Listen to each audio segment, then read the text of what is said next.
In today's video, I'm going to teach you how to create a quote in Zoho CRM. We'll walk through the process from the moment you open Zoho CRM all the way to saving a polished quote that you can share with your customer. By the end, you'll know exactly where to click, what to fill in, and how to avoid common mistakes that slow people down. First, open Zoho CRM in your browser and sign into your account if you haven't already. Once you're on the main dashboard, look for the navigation bar, usually across the top of the screen.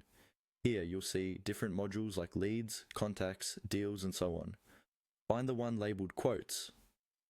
If you don't see it right away, it might be grouped under a More option, depending on how your CRM is customized. Click on the quotes module to open it. This will bring you to the quotes homepage where you'll see any existing quotes listed in a table. From this page, you're going to create a new one.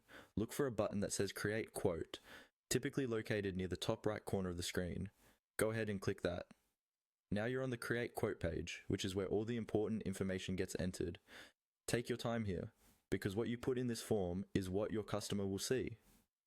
Start with the basic details, like the quote name and the account or contact it's associated with. Linking the quote to the correct customer or deal helps keep your CRM organized and makes it easier to track your sales pipeline later.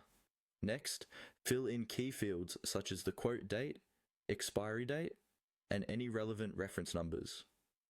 Setting an expiry date is especially helpful because it creates a clear timeline for the customer and for your internal follow-up.